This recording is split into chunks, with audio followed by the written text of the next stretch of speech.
कैसे हैं आप लोग। एक बार फिर से स्वागत है हमारे YouTube channel ARC English classes में।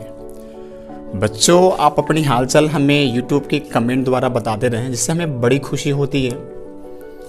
तो चलिए, आज की जो हमारी जो टॉपिक होगा बड़ा इंटरेस्टिंग होगा। आज हम फर्स्ट ईयर क्लास की जो इंग्लिश की जो पहली चैप्टर है, यानी कि माई स्ट्रगल फॉर एन एजुकेशन को हम बिल्कुल एक्सप्लेन करेंगे, सेंटेंस बाय सेंटेंस एक्सप्लेन करेंगे। तो ये आपके लिए बड़ा इंपॉर्टेंट रहेगा, जो फर्स्ट ईयर वाले बच्चे हैं उनके लिए बड़ा इंपॉर्टेंट रहेगा। तो अगर आप हमारे चैनल को सब्सक्राइब नहीं किए तो प्लीज़ हमारे चैनल को सब्सक्राइब कर लें, और जो बेल वाली घंटी है उसको बजाना बिल्कुल ना भूलें, ताकि जब भी हम वीडियो आपको अपलोड करें तो आपको नोटिफिकेशन के द्वारा आपको मैसेज पहुंच जाए। तो चलिए स्टार्ट करते हैं वीडियो को। जैसा कि बच्चों मैंने अभी जस्ट कहा कि जो चैप्टर हमारा है वो है माई स्ट्रगल फॉर एन एजुकेशन, जो ब्रूकर टी वाशिंगटन द्वारा लिखित है। और इसमें ब्रूकर टी वाशिंगटन ने जो संघर्ष किया अपने एजुकेशन के लिए, उसमें वो पूरी कहानी उन्होंने वर्णन किया हुआ है। तो कहानी कहाँ से स्टार्ट हो रही है? ये कहानी स्टार्ट हो रही है कोयले की खान से। तो चलिए स्टार्ट करते हैं करके। One day while at work in the coal mine, one day miss एक दिन, वाइल मिस जब, at work in the coal mine. Coal mine क्या होता है? कोयले की खान, यानी कि कोयले की खान में काम करने के दौरान I happened to overhear two minus talking about a great school for coloured people somewhere in Virginia. आप मेरी बात को बिल्कुल ध्यान से सुनेंगे। तो क्या बोल रहा है कि आई हैपेंड टू ओवर हियर, मुझे सुनने का अवसर प्राप्त हुआ। क्या? टू माइनस मीन्स दो कोयले की खान में काम करने वाले, टॉकिंग मीन्स बातचीत कर रहे थे अबाउट ए ग्रेट स्कूल, एक महान स्कूल के बारे में, फॉर कलर्ड पीपुल, यानी कि ऐसे लोगों के लिए जो क्या थी, जिनकी चमड़ी काली थी और जिसको हम निग्रो भी बोलते हैं। तो ऐसे यानी कि निग्रो के लिए क्या कर रहे थे? वो इस स्कूल के बारे में बातचीत कर रहे थे। समवेयर इन वर्जीनिया, जो कि कहाँ था? कहीं वर्जीनिया में था। तो इसे क्या बोलेंगे एक साथ में कि जब मैं कोयले की खान में काम कर रहा था, तब मुझे खान में काम करने वाले दो मजदूरों की बातों को सुनने का अवसर प्राप्त हुआ, जो वर्जीनिया के किसी स्थान पर निग्रो के एक बड़े स्कूल के बारे में बातचीत कर रहे थे। तो राइटर हमारे क्या हो गए, उनकी बातों को सुन लिया कि वो दोनों चीजें उस स्कूल के बारे में बखान कर रहे थे, बारे में बात कर रहे थे। This was the first time that I had ever heard anything about any kind of school और कॉलेज। ये पहला अवसर था जब मैंने किसी भी कॉलेज या किसी भी स्कूल के बारे में मैंने कुछ सुना। That was most pretentious than the little colored school in our time। जो हमारे कस्बे में जो छोटा सा स्कूल है, उससे क्या था, कहीं ज्यादा क्या था, आकर्षण था। इसको क्या बोलेंगे कि ये पहला अवसर था जब मैंने किसी ऐसे स्कूल या कॉलेज के विषय में सुना था जो हमारे नगर के निग्रो के छोटे स्कूल से कहीं क्या था, अधिक आकर्षण था। As they went on describing the school, जैसे जैसे वो स्कूल की व्याख्या कर रहे थे, उन्होंने व्याख्या करना जारी रखा। It seemed to me that it must be the greatest place on the earth। और मुझे ऐसा महसूस होने लगा, मुझे महसूस हुआ कि ये धरती का सबसे महान स्थान होगा। Not even heaven presented more attraction for me। कह रहा कि not even heaven यानी स्वर्ग भी मुझे इतना आकर्षण नहीं लगा। मेरी बात फिर से ध्यान सुनेंगे। करके not even heaven presented more attraction for me, मुझे स्वर्ग भी इतना आकर्षण नहीं लगा। एट दैट टाइम इस उस समय then did the Hampton normal and agricultural institute in Virginia about which this people we are talking.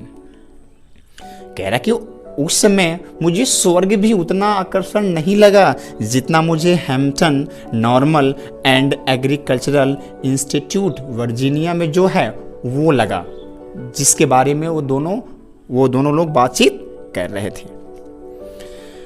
I resolved it wants to go to that school. I miss, मैंने तुरंत उस school में जाने का क्या कर लिया, निश्चय कर लिया। रिजोल्व मीन्स क्या होता है, निश्चय करना। तो क्या बोल रहा है कि मैंने तुरंत उस स्कूल में जाने का निश्चय कर लिया।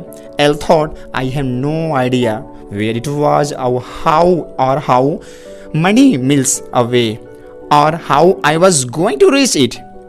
I was on fire constantly with one ambition, and that was to go to Hampton. This thought was with me day and night.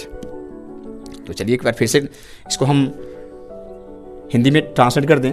तो क्या बोल रहा है कि I thought I had no idea where it was. I thought में सिद्ध भी I had no idea, मेरे पास कोई विचार नहीं था, मुझे कुछ मालूम ही नहीं था। वेयर इट वॉज, ये कहाँ था, मुझे ये मालूम नहीं था वो कहाँ था। और हाउ मैनी मिल्स अवे, और मुझे ये भी नहीं मालूम था वो यहाँ से कितनी दूर है। और how I was going to reach it, और मुझे ये भी नहीं मालूम था कि मुझे वहाँ कैसे पहुँचना है। I was on fire constantly with one ambition, और मैं बिल्कुल उत्तेजित था अपने एक जो एम्बिशन है, अपनी एक अभिलाषा को लेकर मैं बिल्कुल जल रहा था, मैं बिल्कुल उत्तेजित था। And that was I go to Hampton, जो क्या था कि मुझे हैम्पटन पहुंचना हो तो हैम्पटन पहुंचना है। This thought was with me day and night, और ये जो थॉट था, जो विचार था, वो मेरे साथ रातों दिन था। मतलब ये विचार रातों दिन था कि बस मुझे हैम्पटन पहुंचना हो तो पहुंचना है। In the fall of 1822, I determined to make an effort to get there. कह रहा कि 1872 के पतझड़ में मैंने determined मीन्स निश्चय किया, to make an effort एक प्रयत्न करने का, to get there मीन्स वहां जाने का प्रयत्न करने का मैंने क्या किया, निश्चय किया।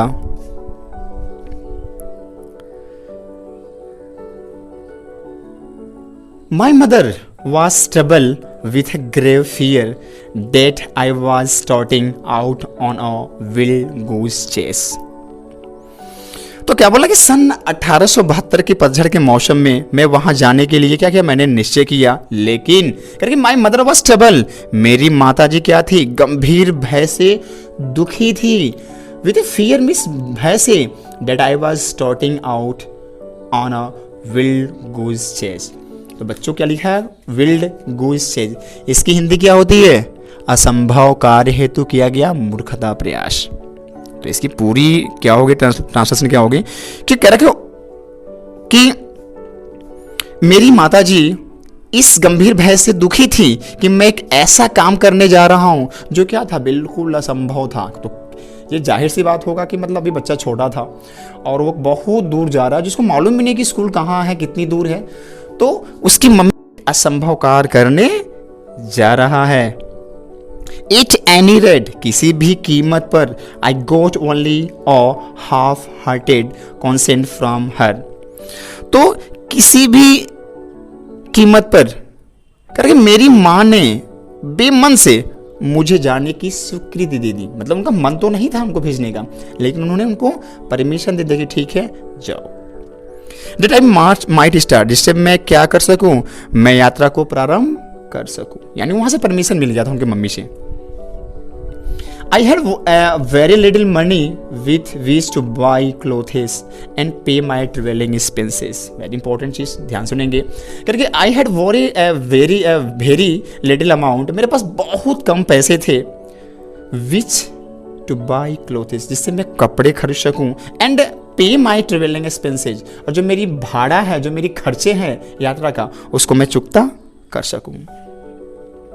My brother John helped me all that he could, और मेरा भाई मेरा सहायता किया जितना वो कर सकता था, उतना मेरा वो सहायता किया। बट ऑफ कोर्स, हाँ वास्तव में, that was not a great deal, वह काफ़ी नहीं था जितना उन्होंने सहायता किया, बहुत किया, लेकिन वो मेरे लिए उतना काफ़ी नहीं था। Finally the great day came and I started for Hampton. कह रहा कि अंत में वो महान दिन क्या हो चुका, आ गया। आई स्टार्टेड फॉर हैम्पटन, और मैंने हैम्पटन के लिए यात्रा क्या कर दिया, प्रारंभ कर दिया। I had only a small cheap satchel that content the few article of clothing I could get. कह रहे कि मेरे पास एक सस्ता थैला था और जिसमें क्या था, कुछ कपड़े थे, कुछ किस्म के कपड़े थे जो मैं ले सका। मतलब जहाँ उनके पास जो था उन्होंने उसको कपड़े को क्या कर लिया, रख लिया। My mother at the time was rather weak and broken in health. कह रखो उस समय मेरी मम्मी क्या थी, प्राय कमजोर और सेहत से क्या हुई थी, बिल्कुल टूटी हुई थी। मतलब बिल्कुल वो बीमार और कमजोर थी। I hardly expected to see her again. और कह रहे कि मुझे बहुत कम ही आशा था कि मैं पुनः उनसे मिल पाऊंगा। जब वो यात्रा पे जा रहे थे तो पहली चीज़ तो मैंने आपको पहले भी कहा कि वो कहाँ था, कितनी दूर था, उनको कुछ आइडिया नहीं था। और उस समय जब वो जा रहे थे उनकी मम्मी बहुत बीमार थी, तो वही उन्होंने अपनी फीलिंग को प्रकट किया कि बहुत कम ही आशा था कि वो पुनः अपनी मम्मी को मिल सके, क्योंकि उनकी तबीयत खराब थी और क्या थी, वो कमज़ोर थी। And thus our parting was all more sad. इसीलिए ठीक है, जो हमारा विदाई था, जो वियोग था, वो क्या था, बहुत दुखदाई था। जब वहां से हम बिछोड़ रहे थे तो क्या था, वो बड़ा दुखदाई था। She however was very brave through it all. किंतु फिर भी वह पूरे समय क्या रही, बहादुर बनी रही। वो पूरे समय क्या रही, बहादुर बनी रही। The distance from Milton to Hampton is about 500 miles. कह रहा कि द डिस्टेंस मीन्स दूरी, फ्रॉम इससे मिल्टन टू हैम्पटन, यानी कि मिल्टन से हैम्पटन की जो 20 की दूरी थी वो लगभग 500 मील थी, लगभग 500 mile. By walking, begging rides, both in wagons and in the car, in some way after a number of day I reached the city of Richmond. आप मेरी बात को बिल्कुल ध्यान सुनेंगे, ये बड़े इंपॉर्टेंट पैसेज है, ये एग्जाम में आता भी है एक्सप्लेन करने के लिए। तो कह रहे कि मिल्टन से हैम्पटन की दूरी लगभग 500 मील थी। कह रहा है कि बाय वॉकिंग यानी कि पैदल चलकर, बेगिंग राइड्स यानी कि बेगिंग राइड्स मीन्स क्या होता है, लिफ्ट मांगकर, बोथ मीन्स दोनों में, कहाँ कहाँ, वैगन्स, वैगन्स मीन्स क्या होते हैं, घोड़ा गाड़ी, and in the car means car में, यानी पैदल चलकर और लिफ्ट मांगकर, किसमें किसमें, घोड़ा गाड़ी और कार में। इन सम वे, कुछ रास्ते में, after a number of day, कुछ दिनों तक, कुछ दिनों के बाद, I reach the city of Richmond, मैं जो सिटी है रिचमंड, मैं वहां पहुंचा। तो इस सेंटेंस को अगर टोटल बोलेंगे एक साथ क्या बोलेंगे कि कभी पैदल चलकर, कभी घोड़ा गाड़ी या कारों से लिफ्ट लेकर, किसी भी प्रकार कई दिनों के बाद मैं वर्जीनिया के नगर रिचमंड में पहुंचा। कहां पहुंचा, Richmond. About 82 meals from Hampton, जो क्या था, 82 मील्स था, कहां से, हैम्पटन से, जो क्या था, 82 किलोमीटर, 82 मील्स दूर था।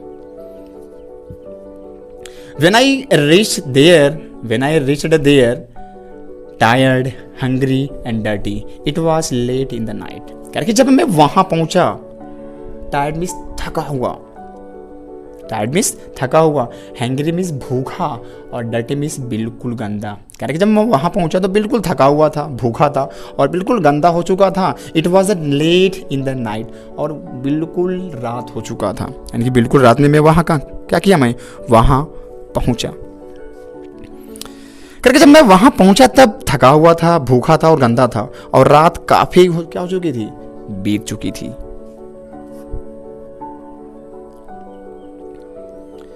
I had never been in a large city and this rather added to my misery.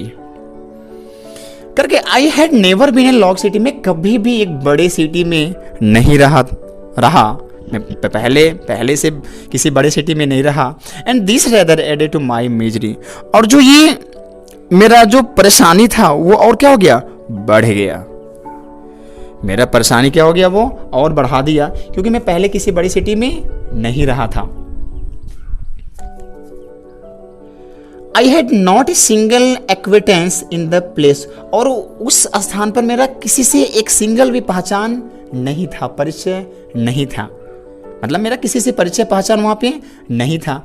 And being unused to city ways, और जो सिटी के रास्ते थे उनको बिना कभी इस्तेमाल करने की वजह से, कभी इस्तेमाल तो किए नहीं थे, पहली बार गए थे, वजह से I did not know where to go, मुझे ये तक नहीं मालूम था कि मुझे जाना कहाँ है। उनको ये मालूम नहीं था कि मुझे जाना कहाँ है। I asked it several places for loading but they all wanted money and that was what I did not have. कह रहा कि मैंने बहुत जगह पर, मैंने बहुत स्थानों पर मैंने रहने के स्थान के विषय में पूछा, लेकिन सब पैसा चाहते थे जो कि मेरे पास नहीं था। And that was what I did not have, जो मेरे पास नहीं था। Knowing nothing else better to do, कह रहा कि knowing nothing better else better to do, और अधिक अच्छी बात समझ में आने के कारण आई वॉक द स्ट्रीट, मैं क्या हुआ, जो स्ट्रीट है, जो सड़क है, उस पे मैं घूमता रहा। कह रहा कि और अच्छी बात समझ में न आने के कारण मैं सड़क पे घूमता रहा। वो जहाँ भी गए उन्होंने रहने का स्थान को मांगा तो लोगों ने पैसे की डिमांड की जो उनके पास नहीं था, तो उनके पास कोई ऑप्शन नहीं था, तो कुछ उनको समझ नहीं आ रहा था, इसीलिए वो रोड पे क्या करने लगे, रोड पे ही टहलने लगे। I must have walked the street till after midnight, कह रहा है कि मैं आधी रात के बाद तक सड़कों पर मैं चक्कर लगाते रहा, मैं क्या करते रहा, घूमता रहा। At last I become so exhausted, और अंत में मैं बिल्कुल क्या हो गया, थक गया। That I could walk no longer, जो मैं अब और अधिक चल नहीं सकता था। I was tired, मैं थका हुआ था। I was hungry, मैं भूखा था। I was everything but discouraged, कह रहा कि मेरे पास सब कुछ होते हुए भी मैं हतोत्साहित नहीं था। Just about the time when I reached extreme physical exhaustion, करके वो क्षण जब मैं पूरी तरह से क्या हो गया था, थक गया था, शारीरिक रूप से मैं बिल्कुल थक गया था। I came upon a portion of a street where the broad sidewalk was considerably elevated, कह रहा कि जब मैं बिल्कुल थक गया था तब मैं सड़क के एक ऐसे किनारे पे गया जहां फुटपाथ का चबूतरा कुछ क्या था, उठा हुआ था। I waited for a few minutes till I was sure that no passerby could see me, और मैंने तब तक इंतजार किया जब तक ये निश्चय नहीं हो गया, ये मुझे विश्वास नहीं हो गया कि इधर से जानने वाला कोई व्यक्ति मुझे नहीं देखेगा। उनके पास कोई ऑप्शन था ही नहीं, मुझे कोई देखेगा नहीं। And then crept under the sidewalk, तब मैं क्या हो गया, जो साइड वॉल्क है पे क्या गया, वहां पे मैं लेट गया, वहां पे क्या कर गया, लेट गया। एंड ले for the night on the ground, और जमीन पे वहीं पे क्या कर गया, लेट गया, वहीं पे लेट गया। With my satchel of clothing of A pillow, जो हमारा जो बस्ता था जिसमें कपड़े भरे हुए थे उसको क्या बनाकर, तकिया बना के मैं क्या हो गया, वहीं पे लेट गया। नियरली ऑल नाइट, लगभग पूरी रात, I could hear the tramp of feet over my head, कह रहा कि पूरी रात मैंने ऐसा सुना मानो राह चलने वालों के पैर मेरे सिर पर क्या हो रहे हैं, पड़ रहे हो। ऐसे बोल सकते हो कि मैंने पूरी रात पैरों की चलने की आवाज़ों को क्या किया, सुना।